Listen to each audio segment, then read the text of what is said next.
Bonjour ou bonsoir à vous. On se retrouve aujourd'hui pour le 62e épisode de 3 minutes de culture.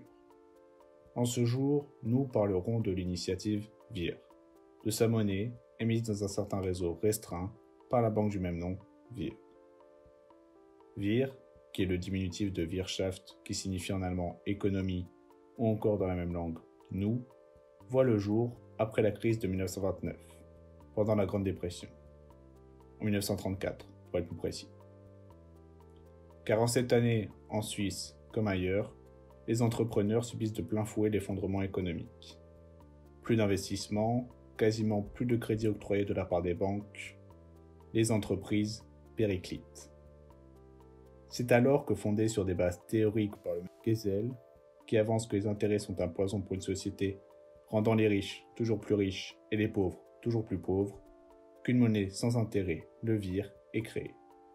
C'est Werner Zimmermann, Paul Hens et 4 autres personnes qui sont à l'origine de cette création, que les entrepreneurs suisses peuvent utiliser entre eux pour soutenir leur activité respective.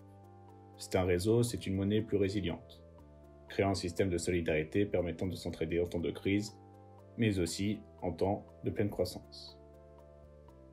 Le système fonctionne ainsi. La monnaie circule dans un réseau fermé, dans une communauté de personnes ayant une communauté d'intérêts.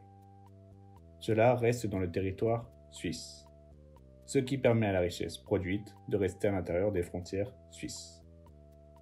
C'est-à-dire que lorsque vous rentrez dans le système VIR, vous avez des VIR qui ne peuvent qu'uniquement être dépensés dans ce réseau. L'argent, donc, ne déserte, ou du coup ça empêche à l'argent de trop déserter l'économie. Et au contraire, il la dynamise. Car au lieu de s'évaporer, d'aller chercher un fournisseur en Chine qui est moins cher, qui est théoriquement moins cher, ou en Allemagne, on va créer des liens avec des entrepreneurs suisses. En plus, c'est un peu plus écolo, si on veut ajouter cette dimension. Donc cela crée des liens entre des entreprises qui, sans ce réseau, se seraient peut-être sans doute jamais rencontrées. Par exemple, un vendeur d'électroménager qui vend un hôtel et un peintre qui vient repeindre l'hôtel, évidemment les rencontres ne se passent pas comme ça, mais peuvent se rencontrer via cette entreprise qui fait marcher les 2 autres entreprises suisses, donc A rencontre B et C rencontre B, mais B et C peuvent se rencontrer grâce à ce réseau. Et sans doute, sans lui, ils se seraient peut-être jamais ou auraient peut-être jamais pensé à nouer des liens, à tisser des liens. En plus, avec la monnaie VIR, il est d'autant plus judicieux de les dépenser rapidement, car il est impossible, depuis 1973, de spéculer avec, et il n'y a pas d'intérêt sur les avoirs. Il est impossible de spéculer avec, car il est impossible de reconvertir des VIR en francs suisses. Donc si une entreprise veut quitter le système VIR, elle n'a comme unique solution que de ne plus accepter les paiements en VIR et dépenser ce restant. Donc si vous ne dépensez pas vos VIR et que vous les gardez, que vous ne pouvez pas spéculer et que vous n'avez pas d'intérêt sur les avoirs, avec l'inflation, elle perd de la valeur. Et la valeur du VIR, elle, est indexée sur celle du franc suisse. La banque VIR, d'autant plus, propose en permanence des emprunts à faible taux d'intérêt. Les avoirs prêtés, les emprunts qui sont finalisés, sont de la monnaie VIR et du franc suisse aussi, ayant obtenu son statut de banque en 1936. Ce qui est, pour le cas particulièrement intéressant, pour les participants en temps de crise. Car en temps de crise, les taux d'intérêt des prêts sont très hauts, parce qu'il y a plus de risques que ceux-ci ne soient pas remboursés. Bon, en temps de pleine croissance, cela a moins d'intérêt, mais ça l'est toujours. La monnaie VIR, elle, reste seulement immatérielle, avec des paiements comme l'e-banking, carte bancaire ou avec l'application VIRPay. Les transactions du réseau sont faites en fonction du taux que vous donnez au sein de la transaction au VIR et au CHF, en VIR et en francs suisses, en CHF. C'est-à-dire que vous pouvez choisir avec l'agent avec lequel vous commercez de payer soit 80% en VIR et 20% en francs suisses ou 50%, 50-50.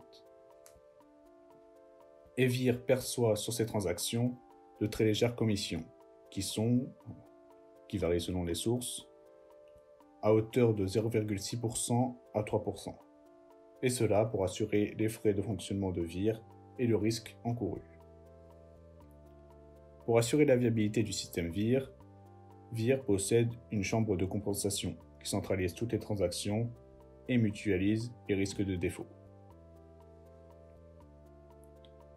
Aujourd'hui, le VIR est utilisé par environ 60 000 entités, la plupart des PME, soit 1/5 des entreprises suisses.